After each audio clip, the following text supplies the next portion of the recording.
Poderoso Dios que estás en el cielo, santo y alabado sea tu nombre. En esta hora de la mañana, Señor, nos reunimos aquí para suplicar que la presencia del Espíritu Santo pueda estar en cada uno de nosotros. Nos reunimos, Señor, para adorarte, para alabarte. Padre Celestial, creemos en ti, oh Dios, y creemos firmemente en Cristo Jesús, quien dio su vida por nosotros, para que podamos ser salvos y nos permite la libertad de elegir seguirle o de no hacerlo. Y creemos, Señor, que el Espíritu Santo va a estar con nosotros en este servicio de adoración, no porque haya algo bueno, sino por los méritos de Cristo. Con humildad, invitamos tu presencia en nuestras vidas, en nuestros hogares, en nuestra iglesia, en el nombre precioso de Jesús. Amén.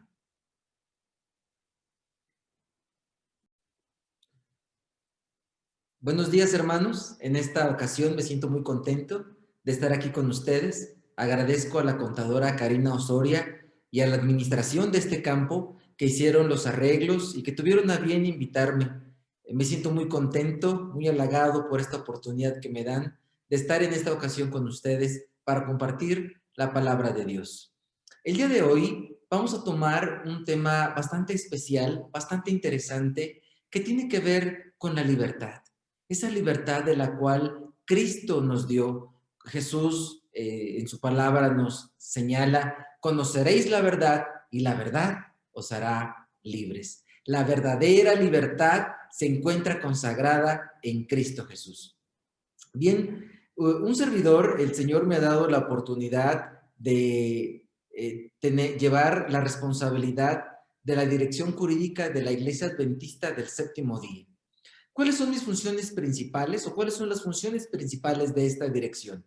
Bueno, en primer lugar, hacer todos los trámites necesarios correspondientes en relación a la iglesia, a los ministros, en relación a los templos, hacer los trámites desde el punto de vista legal ante las autoridades debidamente establecidas en nuestro país que se hacen aquí en la Ciudad de México.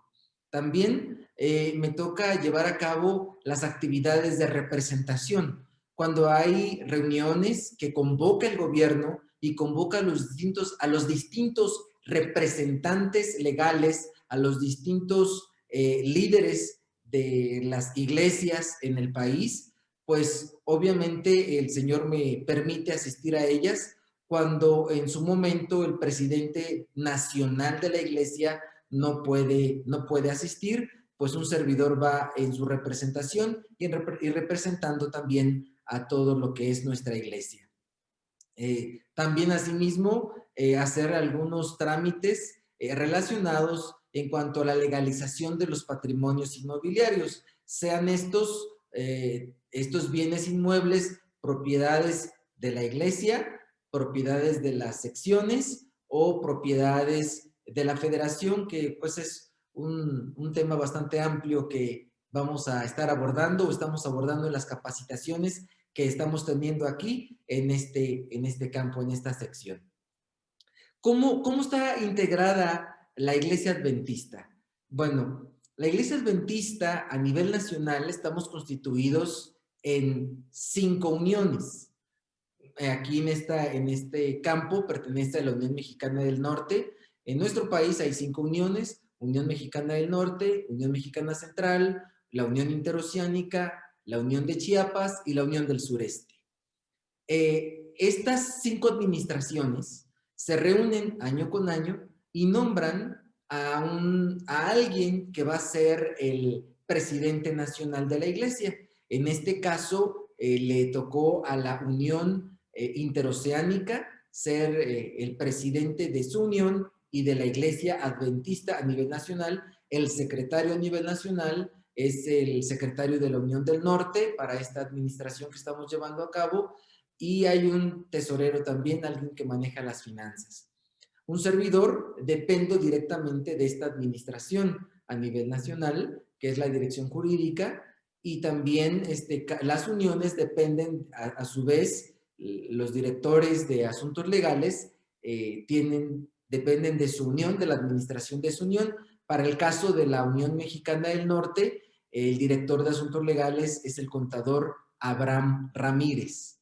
Y para el caso de este campo en el que nos encontramos hoy, el director es la contadora Karina Osoria. Es la forma en que estamos manejando el término legal de nuestra iglesia, la representación legal de nuestra iglesia. A nivel nacional nos llamamos Iglesia Adventista del Séptimo Día, Asociación Religiosa.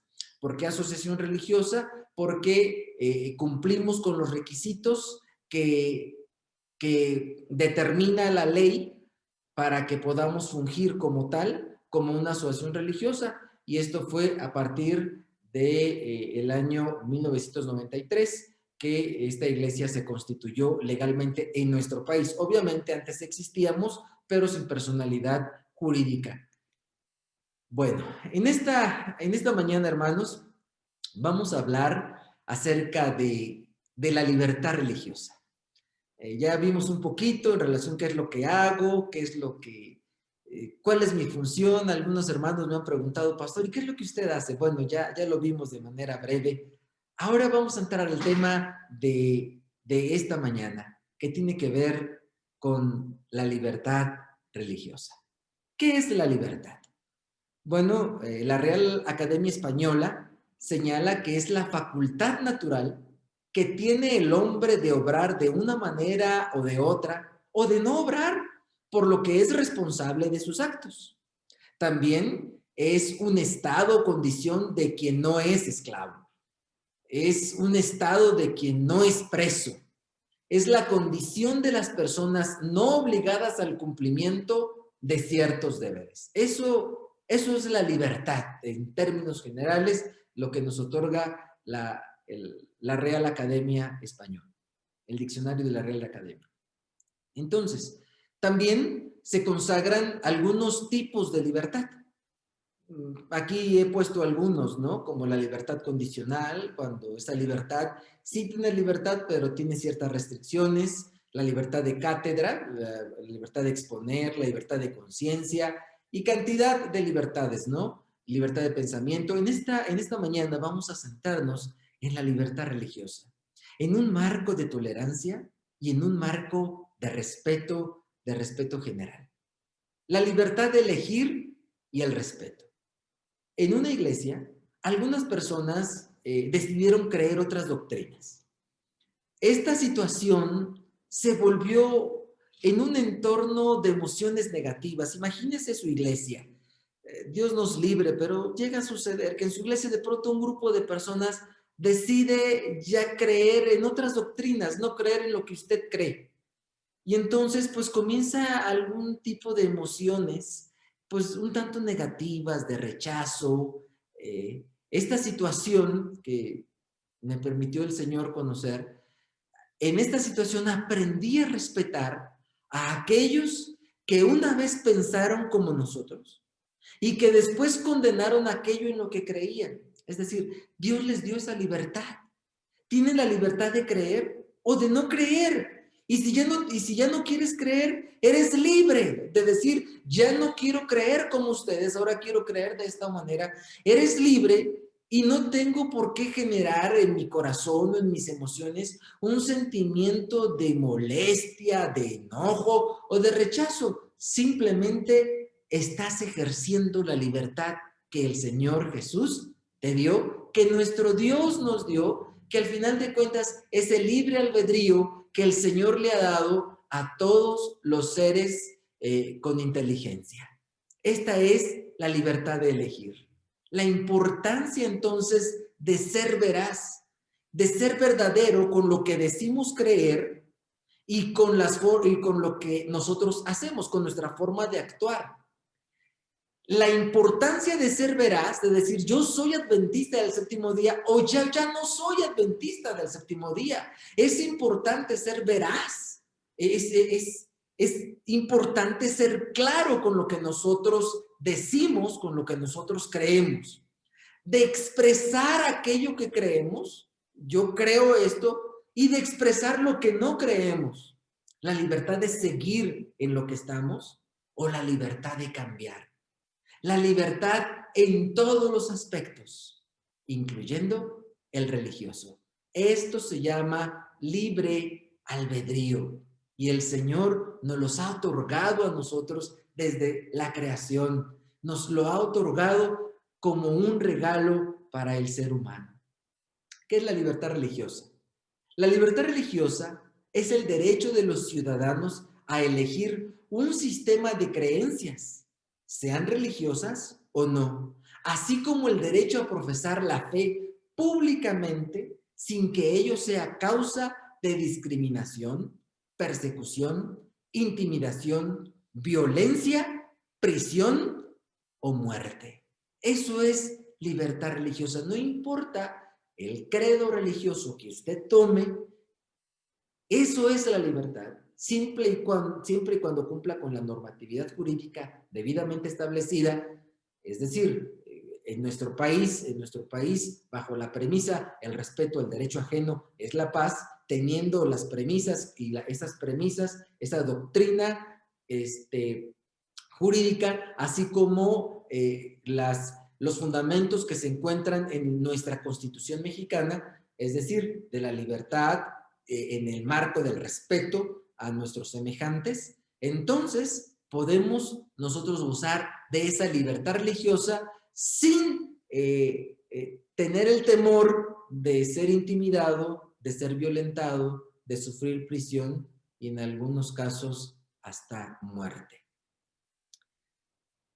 ¿Qué es la libertad religiosa? Bueno, desde el punto de vista del derecho, es decir, este es un derecho inalienable a toda persona, la libertad de conciencia y de religión, y está señalada en la Declaración Universal de los Derechos Humanos de 1948 y en el Pacto Internacional de los Derechos Civiles y Políticos. El reconocimiento de la libertad religiosa unida a la libertad de conciencia está consagrada en la Constitución Política de los Estados Unidos Mexicanos. Y en la palabra de Dios, ¿qué encontramos, pastor? Y a todo esto, ¿qué dice la Biblia? Vamos a inclinar el rostro y vamos a orar porque vamos a tener una lectura de la palabra de Dios. Oremos. Dios de amor, al abrir tu palabra, te pedimos, Señor, que nos ayudes a entender el mensaje, que nos ayudes a entender de los ejemplos de esta experiencia, Señor, que tuviste con tus discípulos y ayúdanos a aprender lecciones para nuestra vida, para ponerlas por obra. Acompáñanos al abrir tu palabra, danos de tu Santo Espíritu, porque humildemente lo pedimos en Cristo Jesús. Amén. La lectura bíblica la encontramos en San Lucas capítulo 9, versículo 51 al 55, que agradecemos a la persona que ha tenido a bien leerlo. Vamos otra vez a estudiarlo, este texto de la palabra de Dios. San Lucas dice así: como se acercaba el tiempo de que fuera llevado al cielo, Jesús se hizo el firme propósito de ir a Jerusalén. Envió por delante mensajeros que entraron en un pueblo samaritano para prepararle alojamiento. Pero allí la gente no quiso recibirlo porque se dirigía a Jerusalén. Cuando los discípulos, Jacobo y Juan, vieron esto, le preguntaron: Señor, ¿quieres que hagamos caer fuego del cielo para que los destruya? Pero Jesús se volvió a ellos y los reprendió. Luego siguieron la jornada a otra aldea. Aquí termina la lectura. Veamos qué interesante episodio. Ya se acercaba el tiempo en que Jesús iba a ir al cielo. Y él iba a ir a Jerusalén, pero decidió pasar por Samaria. Lucas registra esta historia. Por alguna razón, Lucas omite algunas otras historias, como cuando caminó sobre el mar Jesús, o el sermón del pan de vida, o las disputas de los fariseos, la alimentación de los 4,000. Son algunas de las historias que por alguna razón Lucas omite. Y como para equilibrar esta gran omisión, Lucas incluye lo que se le llama la gran inserción o la gran interpolación. y la cual abarca desde el capítulo 9, versículo 51 hasta el 18:14, que se refiere casi en su totalidad a asuntos que no aparecen en ningún otro evangelio más que en el evangelio según San Lucas. Recuerden, Lucas era un médico, había hecho una investigación y de su investigación que él hizo, él anotó en su evangelio lo que para su haber eran asuntos importantes. Los otros evangelistas guardan silencio casi total acerca de esta fase del ministerio de Jesús, pero gracias a que Lucas registra esta historia, estas historias, específicamente esta, nosotros podemos aprender bastante en cuanto a la libertad. Jesús decide pasar por Samaria. Probablemente faltaban unos 6 meses antes para ser crucificado. El tiempo apremiaba y se necesitaba compartir la palabra de Dios. Le quedaba poco tiempo a Jesús. Así que Jesús decidió pasar por Samaria. Era su oportunidad de presentar el evangelio a estas personas que también eran descendientes de Abraham. Faltaba poquito tiempo. Y así es que envió a 2 de sus discípulos para decir, búsquenme un lugar porque me voy a quedar allá. Claro, iba para Jerusalén, pero iba de paso a Samaria. Este incidente suele, como humanos, solemos a veces decir, no viniste a verme a mí, sino que de paso me viniste a ver, de paso. Y a veces llega a sucedernos, bueno, eso pasa a veces acá, a lo mejor allá en Monterrey, ¿no? ¿Verdad? Que nuestro orgullo se siente a veces, o nuestro corazón aquí en nuestro interior, no me tomaste en cuenta, me estás tomando más de pasadita, o sea, a Jerusalén sí vas, allá sí les dedicas tiempo, allá sí estás más tiempo, pero conmigo de pasadita. Entonces, era una situación que el hecho de que Jesús pasara por Samaria, pero no fuera su destino final, a los samaritanos como que les causó cierta rispidez. De hecho, el deseo de todas las gentes en la página 444 nos dice que si él, hablando de Jesús, hubiese venido a restaurar el templo y el culto en el monte Gerizim, le hubieran recibido alegremente, porque recuerdan, ellos decían, ¿dónde tenemos que adorar? ¿Aquí o allá? ¿En Samaria o en Jerusalén? ¿Dónde hay que adorar? Había una cierta disputa, ¿no? Y entonces ellos ahora, si Jesús hubiese dicho, vino directamente a Samaria, bienvenido. Pero vas a Jerusalén, vienes de paso. O sea, es decir, si no piensas como yo, si no me das a mí la importancia, entonces la cosa es diferente. Pero si piensas como yo, entonces eres bienvenido. Si no, no. Jesús había decidido pasar por Samaria. Jesús había hecho el propósito de ir a Samaria. Jesús quería salvar a los samaritanos. Mi querido hermano, que en esta mañana me está usted escuchando, mi querido hermano, Jesús decide pasar por su iglesia. Jesús decide pasar por su casa. Jesús decide invitarle a través de este y otros medios, porque Jesús le quiere salvar, porque la prioridad de Jesús es salvar al ser humano. Podemos decir nosotros, gracias Señor porque viniste a salvarme. O podemos decir, de pasadita nomás vinieron conmigo. No, no es de pasadita. Jesús se hizo el propósito de pasar por Samaria. Así como esta mañana Jesús se hace el propósito de pasar por su casa, de pasar por su hogar, porque Jesús le quiere salvar en esta mañana. Entonces, Jesús había enviado mensajeros a esa aldea, para él y para sus discípulos, para que buscaran un lugar. Y cuando se acercó a la población, dio la impresión de que seguiría a Jerusalén. Vuelvo a repetir, esta es la molestia. Y entonces los samaritanos, en lugar de enviar mensajeros para invitarlo a que se quedara con ellos, le retiraron esas cortesías que habrían dispensado a un caminante común. Cuando los discípulos vieron esta frialdad, los celos y la falta de respeto manifestada hacia su maestro, se llenaron de indignación. Santiago y Juan estaban especialmente irritados. El que Jesús fuera tratado con tal insolencia les parecía inaceptable.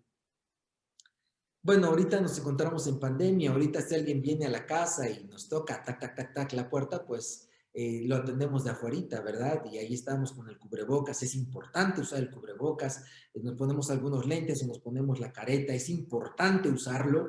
Y bueno, cuando alguien viene, pues por la situación que estamos viviendo así es, pero antes de esta situación, cuando no existía esta pandemia, cuando no estábamos en la situación de restricción que actualmente nos encontramos, ¿cómo era su hogar? ¿Cómo era cuando alguien llegaba a su hogar?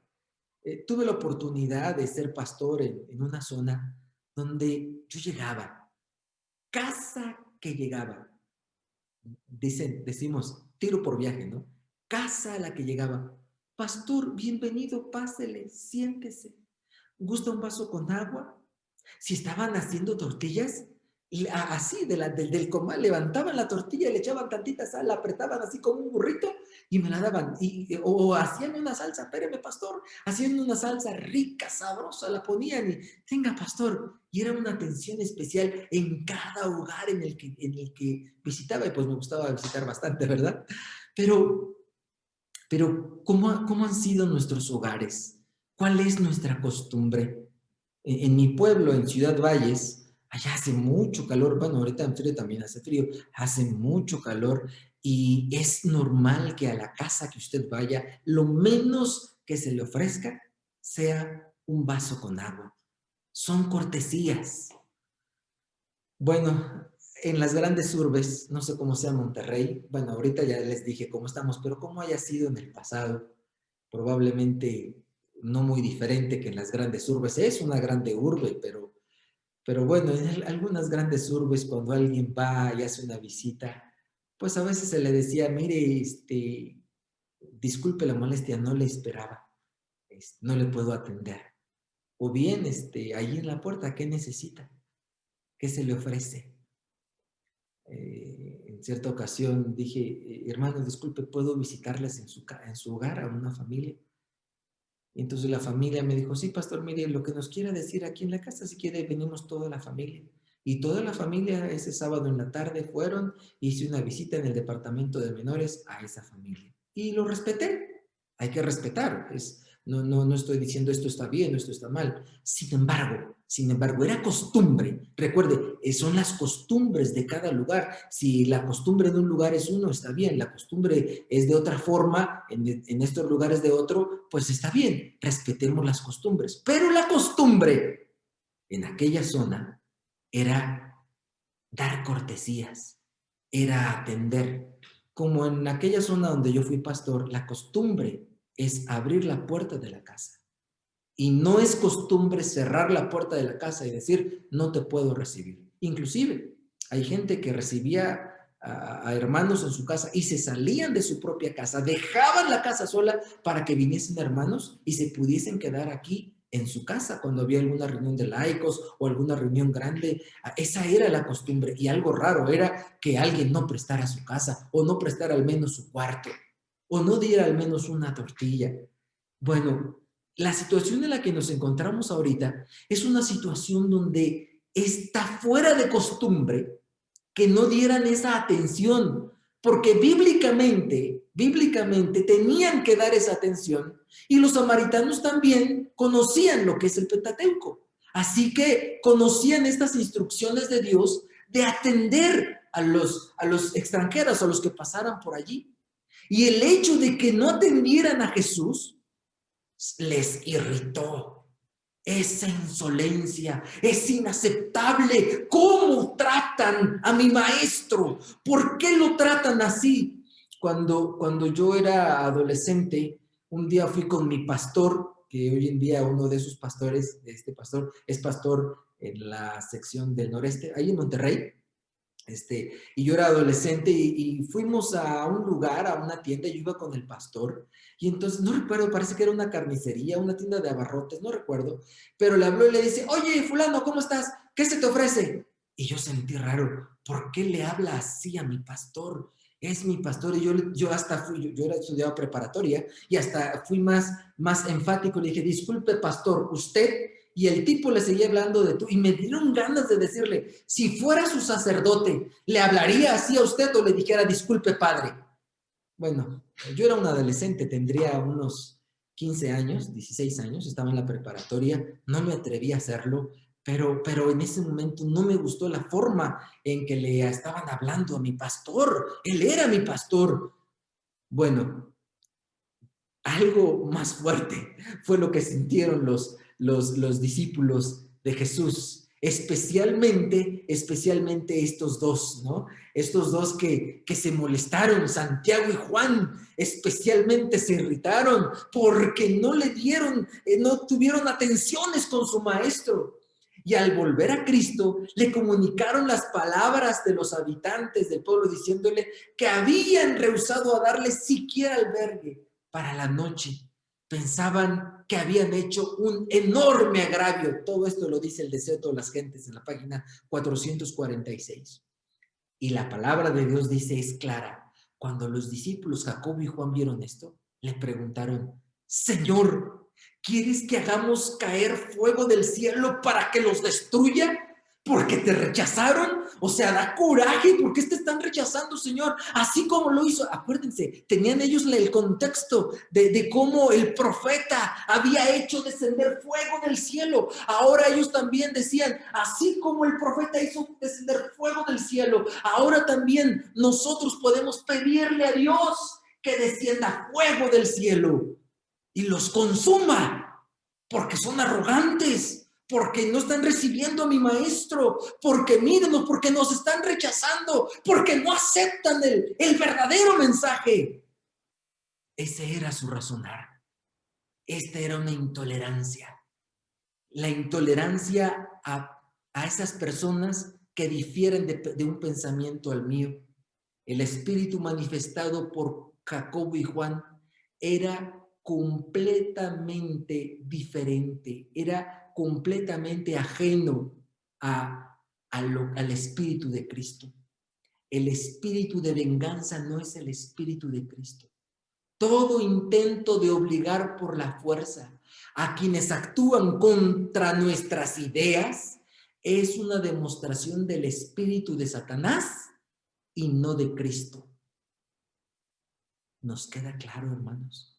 Tratar de obligar por la fuerza a quienes actúan contra nuestras ideas. Y esto tiene que ver con todos nosotros. Es decir, a veces, algunos líderes religiosos dicen, es que tienes que pensar de esta manera. Podemos pensar diferente. Pero algunos miembros también dicen, si el líder religioso no piensa de esta manera, entonces está mal. Entonces, aquí yo quiero resaltar esta tolerancia, este respeto. Si yo ya no pienso como piensa la doctrina de esta religión, pues me hago a un lado. O si yo sigo pensando, pues entonces me quedo. A esto es lo que me estoy refiriendo en relación a la tolerancia, a la libertad, porque Dios mismo le dio libertad a Lucifer de diferir de él. Claro, no se pudo quedar allí con él. Ya no piensas como yo, ya no puedes estar aquí, pero le dio la libertad de diferir y de pensar diferente. La intolerancia es ofensiva a Dios. El espíritu de fanatismo y tolerancia religiosa es ofensivo a la vista de nuestro Dios, especialmente cuando es manifestado por quienes afirman que le aman y le sirven. Esto lo encontramos en el comentario bíblico adventista. Especialmente por aquellos de nosotros quienes afirmamos amar y servir a Dios.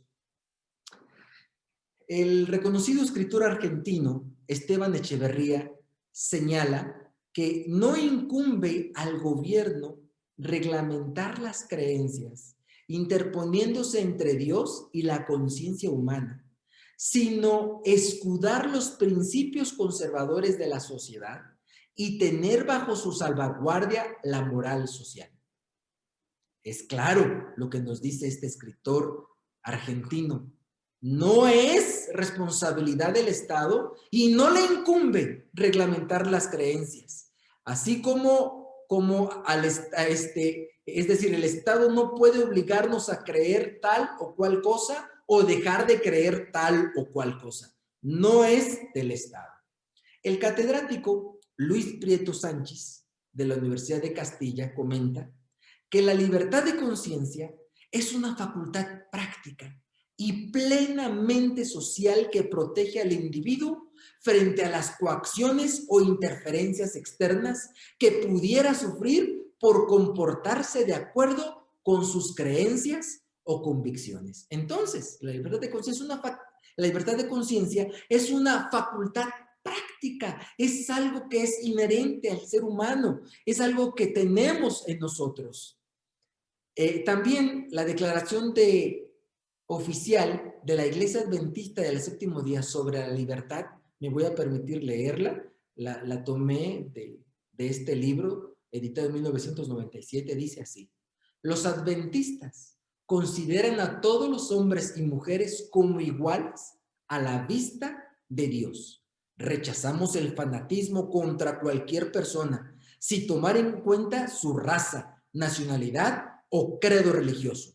Además, reconocemos que pueden encontrarse cristianos sinceros en todas las denominaciones. En todas las denominaciones. Cuando el Señor venga, es importante que tengamos claro esto. Cuando el Señor Jesús venga, ¿saben una cosa? No va a venir por religiones. Va a venir por personas sinceras que hayan decidido seguir a Cristo Jesús. Personas que hayan abanderado la palabra de Dios. Personas que hayan vivido a la altura de la luz que recibieron. Como adventistas, tenemos la responsabilidad y la obligación de compartir esta luz a todos aquellos que no conocen de Jesús, que no conocen de Dios o que tienen un conocimiento limitado de Dios. Hay muchas personas que se les pregunta, ¿y usted de qué religión es? El día de ayer llevaron mi automóvil al mecánico, le hablé a la grúa y viene la grúa, viene el grullero y ahí está la persona que trae la grúa. Y cuando íbamos hablando, le expliqué que yo era pastor y seguimos hablando allí. Y pues me platicó que su mamá había fallecido de esta enfermedad y que le estaban haciendo unas misas y demás. Y después me decía, y pues pagamos y demás. ¿Y ustedes cómo funcionan? Y comencé a explicarle un poquito de lo que creemos, de la palabra de Dios. Y le dije, ¿es usted católico? Y me contestó, yo soy creyente, solamente. A ver, explíqueme, le dije, ¿cómo es eso? Bueno, pues yo solamente creo en Dios y en la iglesia. ¿Y cuál iglesia? Pues me dice, en la única. Y ya cuando le expliqué que había otra, dice, pues entonces yo nomás soy creyente. Queridos hermanos, a estas personas, muchos de ellos solamente son creyentes. ¿En qué? No sé, pero soy creyente en algo, en Dios, o no sé, en Dios y ya. Tenemos la obligación de compartirles y de enseñarles el mensaje de la palabra de Dios.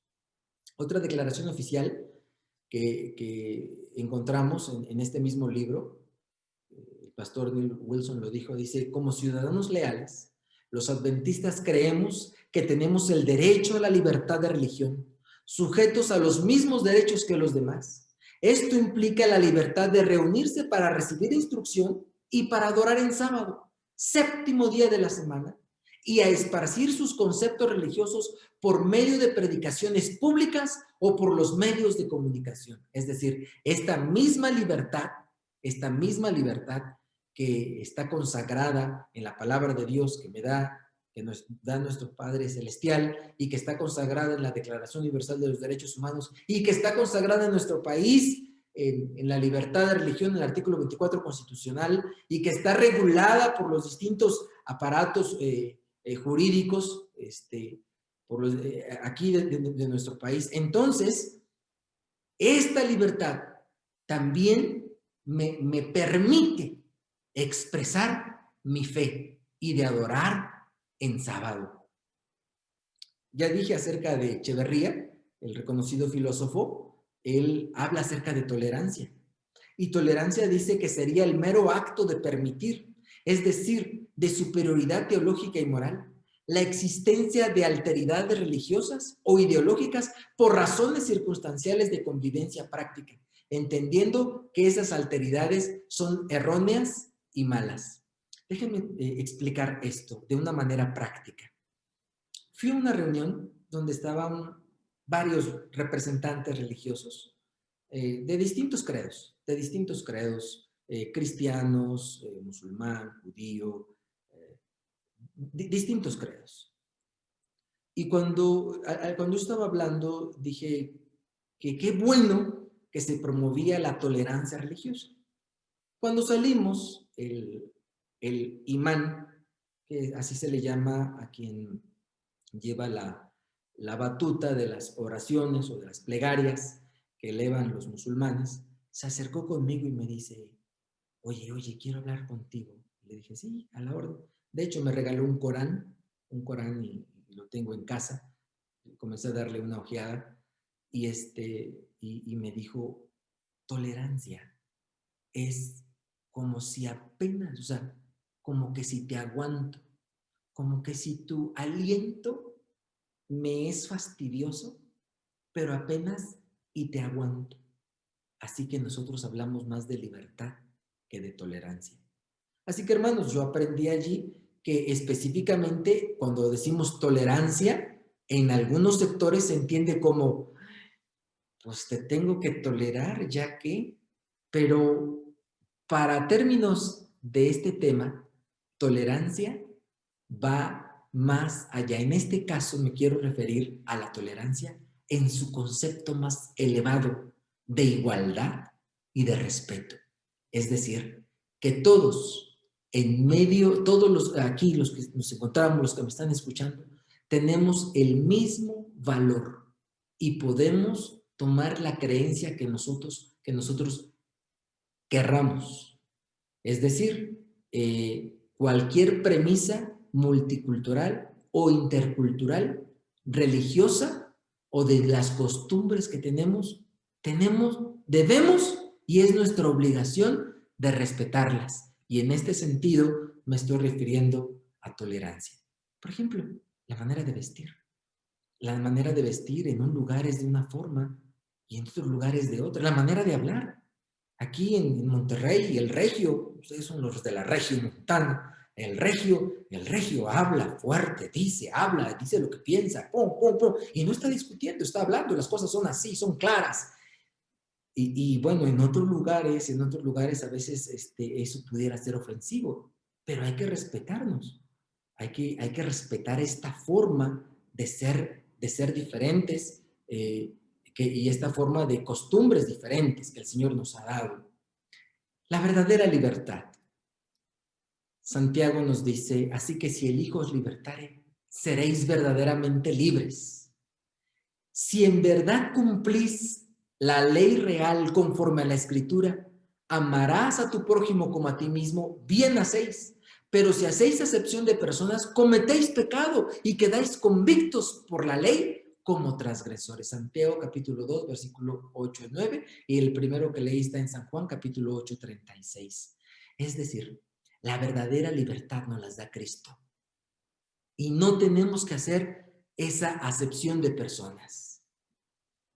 Jesús respondió que su reino no era de este mundo. San Juan 18, 36. La patria que tenemos, hermanos, está en el reino de los cielos. La libertad de conciencia, pensamiento y religión es un principio divino y debemos de entenderlo como principio divino. Por la responsabilidad que llevo, me ha tocado reunirme con distintos líderes religiosos porque el gobierno cita y han tomado algunas fotografías. Y están las fotografías allí, no quise exponer ninguna en este momento, porque de pronto se les da un mal uso. Y hay personas que nada más están viendo, mira, aquí está, ecumenismo, y señalando. cuando no se trata de eso, estamos hablando de libertad. El gobierno cita, o alguna entidad del gobierno nos invita, muchas veces es el CONAPRED, nos invita y estamos allí reunidos distintos líderes religiosos y nos encontramos allí y se toman la fotografía y se habla de libertad. Y créanme, hermanos, que qué gozo me ha dado platicar con el representante de los judíos, con el representante de los musulmanes, con el representante de los Bahá'í, con el representante de los presbiterianos, en un marco de respeto, de tolerancia y diciéndonos, pues nuestra Constitución nos da la libertad, pero la libertad más amplia y más profunda nos las da Cristo Jesús. Esta es la libertad que nosotros tenemos, los que decimos y creemos conocer a nuestro Padre Celestial a través de las Sagradas Escrituras. Jesús promovió la libertad y el amor. Jesús se volvió a ellos cuando le dijeron, ¿quieres que oremos para que descienda fuego del cielo y los consuma? ¿Quieres que les caiga un rayo? Diríamos nosotros, pero Jesús se volvió a ellos y los reprendió y les dijo no.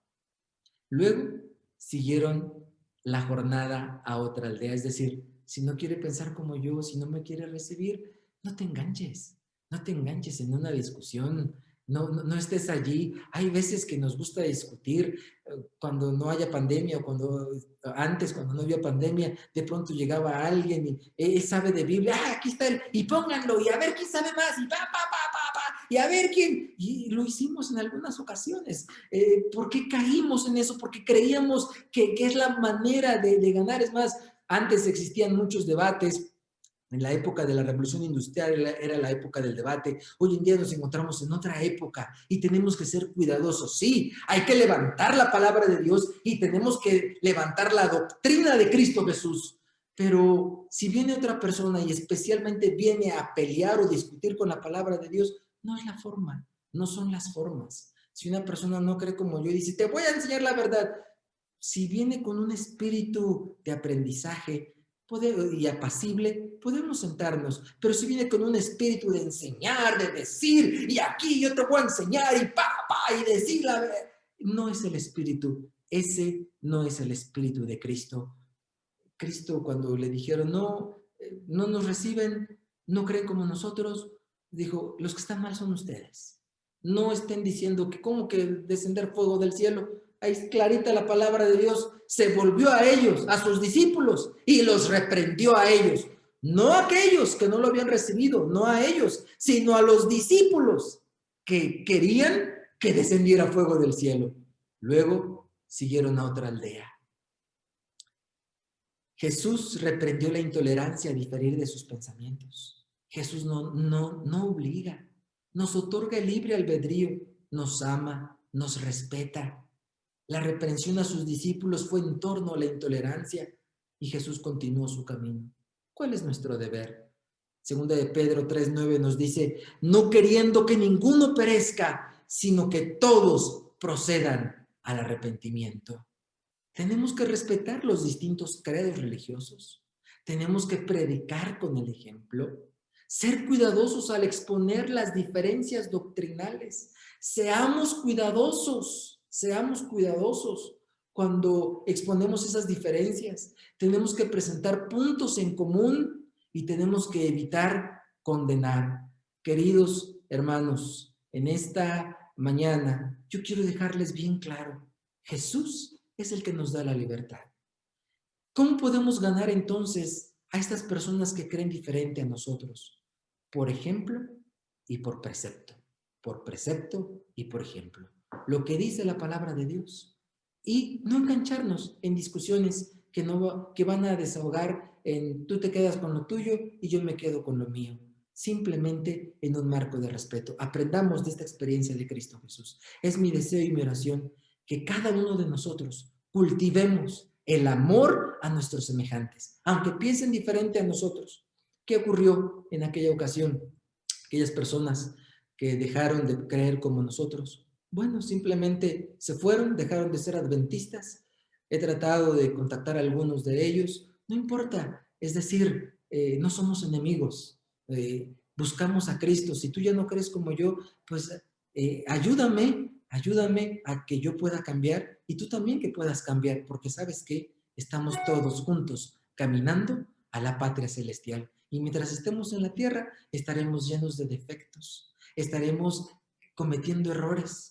Y habrá gente que nos lo estará señalando, como el diablo, señalándolo una y otra vez. Pero bendito sea Cristo Jesús, quien nos limpió, quien nos perdonó y que nos da la esperanza de estar en el reino de los cielos. Cuando alguien venga a estar acusando y acusando y acusando, acuérdese, hay alguien que va a venir en el fin del tiempo y desde ahorita está acusando y acusando y acusando. Se llama diablo y Satanás. Pero quien nos justifica y quien levanta la vista al cielo dice, Señor, sí es cierto, comete errores, hace esto, hace el otro, pero se ha arrepentido y mi sangre, Señor. Y entonces viene Cristo y nos pone el manto de justicia y somos considerados justos por la justicia de Cristo Jesús. Es mi deseo y oración que esta mañana todos nos pongamos este manto de justicia. Amén.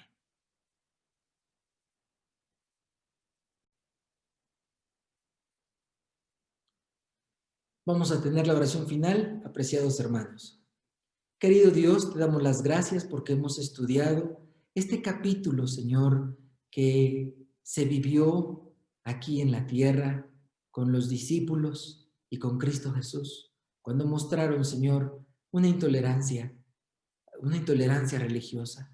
Perdónanos, Señor, porque a veces hemos sido así, porque a veces quisiéramos que descendiera fuego del cielo y consumiera a aquellos que no creen como nosotros. Perdónanos, Señor, y esta mañana recibimos tu reprensión y te pedimos, Padre Celestial, que nos ayudes a amarles, a testificarles por lo que leemos en la Biblia, por lo que está en el precepto en tu palabra y por nuestro ejemplo. Ayúdanos a vivir una vida consagrada a ti, Señor, una vida semejante a ti, y que puedan ver en nosotros a Cristo Jesús, y que se pueda decir de nosotros que somos tus discípulos, porque nos amamos los unos a los otros, aunque tengamos cantidad de diferencias. Estamos en tus manos, Señor, en Cristo Jesús. Amén.